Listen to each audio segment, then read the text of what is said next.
រថក្រោះសិទ្ធី Z5-9D គឺជាការកែលម្អថ្មីរបស់រថក្រោះចិនប្រភេទ A-9 ដែលមានប្រភពចេញពីរថក្រោះសូវៀត T-9A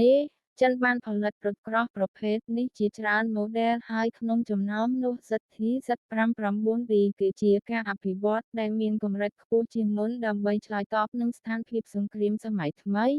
រថក្រោះនេះមានកំណែធ្វើឲ្យប្រសើរជាច្រើនទាក់ទងទៅនឹងអាវុធកាំភ្លើងប្រព័ន្ធគ្រប់គ្រងការបាញ់និងការការពារបន្ថែម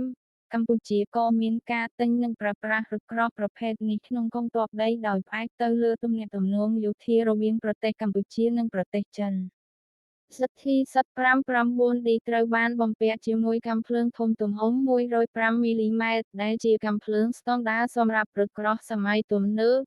កាំភ្លើងនេះអាចបាញ់គ្រាប់ពិសេសប្រឆាំងរថក្រោះដូចជា HIT និង APFSDS ដែលមានអានុភាពក្នុងការច្រានចោលរថក្រោះសត្រូវ លើសពីនេះវាក៏មានកាំភ្លើងម៉ាស៊ីនជាមួយទំហំ 7.62 មីលីម៉ែត្រ និងកាំភ្លើងធំៗ 12.7 មីលីម៉ែត្រសម្រាប់ការការពារក្នុងចម្ងាយខ្លី ប្រព័ន្ធគ្រប់គ្រងការបាញ់ត្រូវបានបន្ថែមជាមួយឧបករណ៍ទស្សន៍យប់និងឧបករណ៍ចាប់សញ្ញាអុបទឹកធ្វើឲ្យវាមានសមត្ថភាពប្រយុទ្ធនៅពេលយប់និងក្នុងអាកាសធាតុមិនល្អ ផ្នែកការពាររបស់សិទ្ធី Z5-9D ក៏ត្រូវបានធ្វើឲ្យប្រសើរឡើងយ៉ាងច្រើន រថក្រោះត្រូវបានបន្ថែមឈុតអាវុធកាំជ្រួចប្រឆាំងគ្រាប់ពុល ERA ដែលអាចកាត់បន្ថយឥទ្ធិពលបំផ្លាញពីគ្រាប់HIT និងគ្រាប់ច្រានពិសេស ព្រមទាំងមានប្រព័ន្ធបាញ់ពពកផ្សែងសម្រាប់ការបង្កើតការការពារផ្នែកអុកទឹកនិងកាត់បន្ថយឱកាសឲ្យយកសត្រូវកំណត់ទីតាំងបានងាយ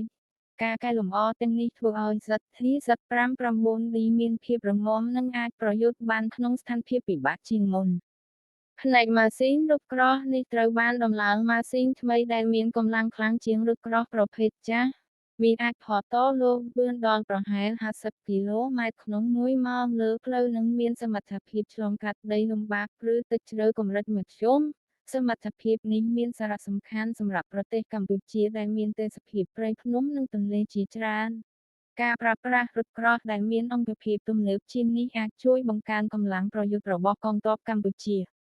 ក្នុងផ្នែកយុទ្ធសាស្ត្រស្រទល់សិទ្ធី Z5-9D គឺជាឧបករណ៍សំខាន់មួយសម្រាប់ការការពារជាតិ ទោះបីជាវាមិនទាន់មានកម្រិតស្មើរថក្រោះសម័យថ្មីៗដូចជាសិទ្ធី Z96 ឬសិទ្ធី Z99 ក៏ដោយក៏វានៅតែមានតម្លៃខ្ពស់សម្រាប់ប្រទេសកំពុងអភិវឌ្ឍដោយសារតម្លៃទាបការថែទាំងាយនិងសមត្ថភាពប្រយុទ្ធសមរម្យ ប្រទេសកម្ពុជាដែលមានកងទ័ពមានទំហំមធ្យមបានយករថក្រោះនេះមកប្រើដើម្បីពង្រឹងកម្លាំងក្នុងតំបន់ដែលមានភាពតានតឹងជាមួយប្រទេសជិតខាង ចិនក៏បានផតលជំនួយនិងបច្ចេកទេសក្នុងការថែទាំនិងកែលម្អរថក្រោះនេះឲ្យយកមានប្រសិទ្ធភាពប្រើប្រាស់រយៈពេលវែង សរុបមកសិទ្ធី Z5-9D គឺជារថក្រោះដែលបន្តជោគជ័យពីរថក្រោះចាស់ដោយមានការកែលម្អផ្នែកអាវុធការពារនិងប្រព័ន្ធបច្ចេកទេសសម័យថ្មី វាមានតួនាទីជាកម្លាំងសំខាន់មួយក្នុងកងទ័ពកម្ពុជាដើម្បីការពារសន្តិសុខនិងអធិបតេយ្យភាពជាតិ